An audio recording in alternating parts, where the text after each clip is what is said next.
penetrates the family pal. The cuts. We are the Navy Blues. We are the old Navy Blues. And in the present club corner, it's Carlton and Geelong, the Blues and the Cats. Billy Goggin, coach of Geelong, and Rod Austin deputising for David Parkin at Carlton, and Lou Richards with the questions. Rod, it appears to me that Carlton don't seem to play their football flat out for the whole match. Is there any particular reason for this? Oh, no. Well, I think yesterday we were trying very hard in the first half, all around the ground, but we just couldn't convert and get the score on the board. You know, the fact that we didn't score made us look fairly poor, I think. There's an air of confidence about the team. Is that, you know, that seems to be very prevalent when you watch them, as if they can take them any tick of the clock whenever they want to do it. Do you feel that yourself out in the ground? No, I don't think so. I think we're just all working very hard with the one aim, obviously, to win in mind, but if it comes across like that, I think it's purely accidental. Billy, you'd have been disappointed with your forward line yesterday. What can you do about it? Yes, we're disappointed, really, not on the forward line, you know, just about everywhere, as well as the forward line. Well, let me ask this question. What upset you most about Geelong's display yesterday?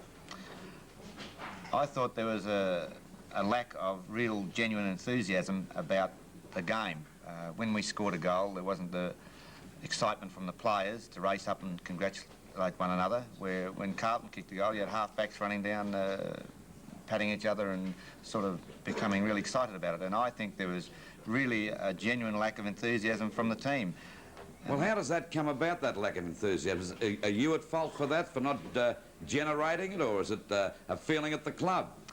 Well, I think there is a feeling at the club. I think we did build up for the whole of the summer and get ready to beat Collingwood, which we did. Yeah. And I think there has been a letdown, and I don't think the players are really quite close enough and closely knit enough to really put forward a really maximum effort, and we need that all the time, and probably need it now more than ever, because we have a certain number of injured players that we require in the side.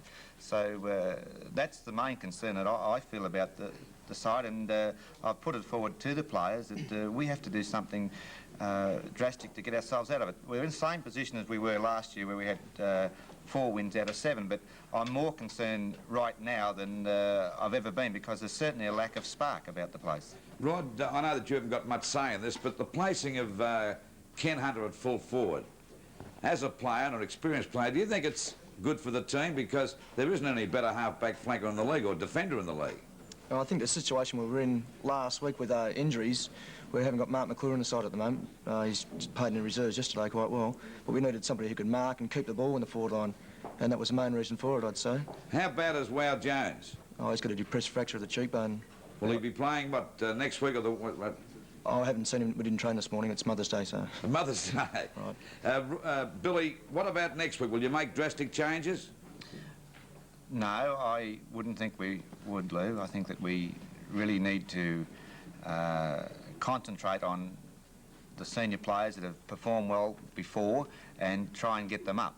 But we can't do anything about it unless the players are really honest about their performance and really they are wanting to help their teammates. And I think that's the main point that we'll be working on, that we rekindle our enthusiasm to be successful again. Yeah, what about your team for next week? There wouldn't be many changes in that, Rod, would there? No, I wouldn't think so at this stage. We've still got a few players out, though. David Clark's performance yesterday, you'd be pretty pleased with that. Oh, he was very happy after the game, and I think all the players were right behind him from the start, and it was good to see him kick 2 very valuable goals at a tight stage. How did Geelong accept Clark's performance, Bill? Oh, well, I suppose they're disappointed he kicked those goals, but we just looked upon him as another Carlton player having a shot at goals, and there's plenty of them doing it during the day. Thanks, Billy and Rod. Well, for Billy and Rod from Kenny Lane, there's a lovely chrysanthemum from Mayfair the weekend to ham, Bill. Some tasty cheese from Ballantyne's, the fruit and nut selection from Candy Lane, and of course the SBC baked beans and spaghetti. And here we go. Rod, you'll be ready to have a great photo of you in this, Rod. From Pirac Promotions, the Carlton, and for Billy, look there they are in all their glory, but that's when they were a good team there, Bill. They look we'll come back. They look all right on paper, Bill, don't they? We'll get back, though. You'll be back, Rod. Come on, the Cats. Come on, the Cats. yesterday saw Austin and Peake, the two top vote getters. And the progressive, we see Malin and Hunter on 6 for Carlton, Turner on 7 for Geelong for the $450 Canberra TV award at the end of the season. So come on.